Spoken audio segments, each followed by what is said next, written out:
dito. Plain white siya, pero ang may mga color lang is yung mga Kaya nga. pangarap.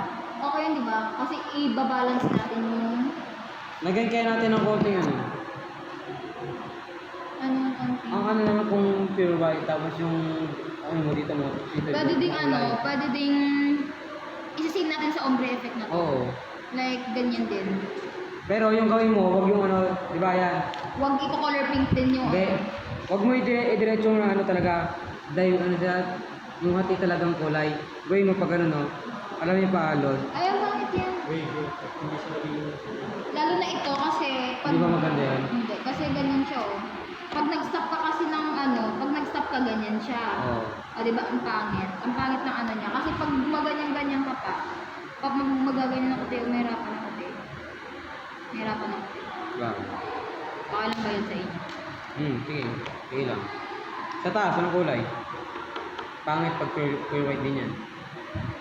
Sige Red. na hindi. Lighter. Lighter yan. Hindi. Mas light na rin. Dark, light. Apat naman yan eh. Apat naman na pink yan eh.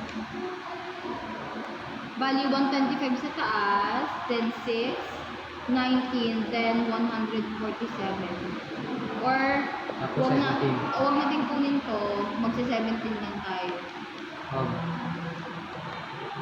Mas like yung 125 kumpara sa 60. So 125, 6, 89, 147. Mas like pala yung 70 kumpara sa 147. Yes. Eh di mo 70 kumpara sa 147. Basta ako ng pakita ko sa inyo. Tapos yung 87, gawin mo na lang pang shadow. Alam mo yun? Oo. Maganda yung pang shadow. Ano yung number? 17? 147? Yan. Ano mo na, 125, 6, 89, 17, 147. Sige, basta ayan mo lang ako namang. Sige na, huwag na yan.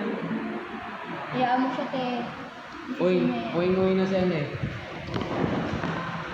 Dapat sinabi mo kanina pa na marunong ka pala, pre. Oo nga.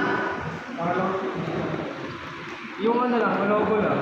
The effort is must be present.